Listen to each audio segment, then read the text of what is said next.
हातिम ताई का वाकया। हातिम ताई कोई अफसानवी कहानी का किरदार नहीं बल्कि हकीकी तारीखी शख्सियत है, जो 6ठी सदी ईस्वी में यमन के तय कबीले का सरदार था। हातिम का पूरा नाम हातिम बिन अब्दुल्ला बिन साद इब्न इज़म अल-ताई था। हातिम की मां निहायत ही दौलतमंद और सखी खातून थी, जिनकी वफात के बाद हातिम के भाइयों ने इसका माल रोक लिया और हातिम पर बेशुमार जुल्म ढाए। हातिम को सखावत विरासत में मिली थी, यही वजह थी कि वो जवान होकर निहायत ही सखी शख्स साबित हुआ। हातिम ने सखावत में इस कदर मुबालगा किया कि जब वो बचपन में दादा के पास रहा करता था, उस वक्त वो अपना खाना लेकर बाहर निकल जाता। अगर कोई मिल जाता तो साथ मिलकर खा लेता, वरना खाना न खाता था। यूं हातिम पूरे अरब में मशहूर हुआ और उसकी सखावत के चर्चे आम हो गए। कुछ लोगों ने हातिम की सखावत के बहुत से किस्से गढ़ लिए, लेकिन इसके बावजूद हातिम की सच्ची हकायत इसकी सखी शख्सियत की दलील है।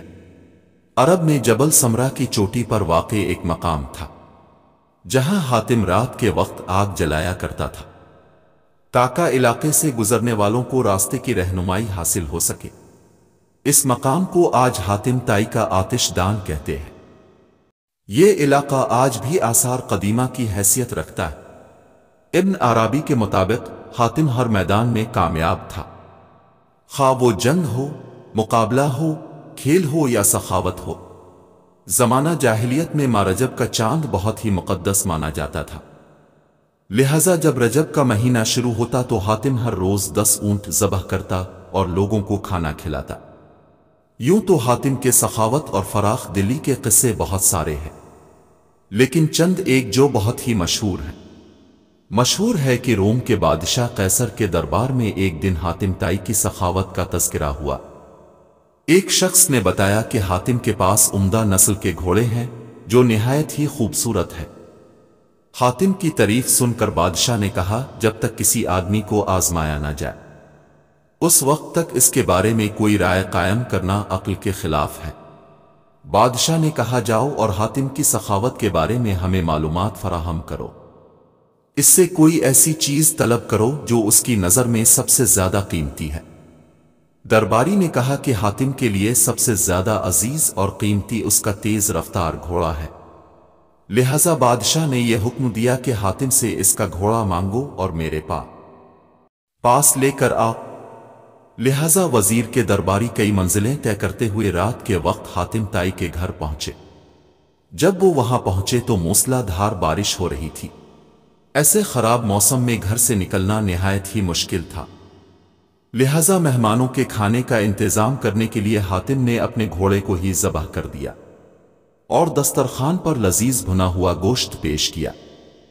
सुबह के वक्त जब बारिश थमी तो उन वजीरों ने कहा कि हमारे बादशाह के सामने आपके घोड़े की बहुत तारीफ की गई है। बादशाह चाहता है कि आप अपना घोड़ा बादशाह की खिदमत में बतौर नजराना पेश कर दें। वजीर की बात सुनकर हातिम निहायत ही अफसोस के साथ कहने लगा कि वो घोड़ा तो मैंने आपको रात में खुला दिया। वजीर ने कहा, हमारे बादशाह के सामने आपके घोड़े की बहुत तारीफ की गई थी। ये बात अगर बादशाह सुनेगा तो वो आपकी सखावत का भी कायल हो जाएगा। सन 578 ईस्वी में हातिम की वफात हुई। हातिम की वफात के बाद इसका बेटा अदी तय कबीले का हाकिम बना। वो 9 हिजरी में मुसलमान हुए। इनके इस्लाम लाने का वाकया बहुत ही मशहूर है। अदी अपने कौम के सरदार थे। कौम पैदावार और माल व गनीमत का चौथाई हिस्सा उनके नजर किया करती थी। उन्हें मुसलमानों से सख्त दुश्मनी थी।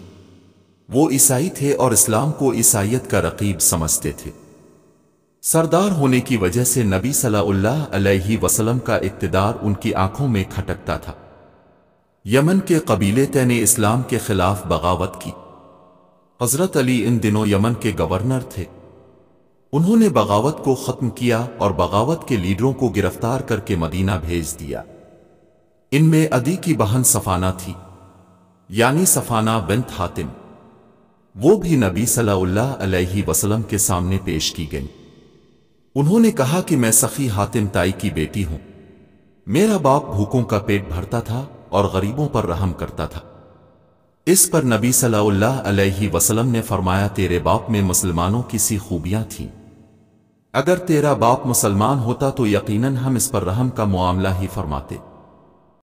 اس لڑکی کو رہا کر دو کیونکہ اس کا باپ اعلیٰ اخلاق کا مالک تھا اور اللہ اعلیٰ اخلاق کو پسند فرماتا ہے، لہذا نبی صلی اللہ علیہ وسلم کے اس احسن سلوک سے متاثر ہو کر عدی اور ان کی بہن صفانہ نے بعد میں اسلام قبول کر لیا۔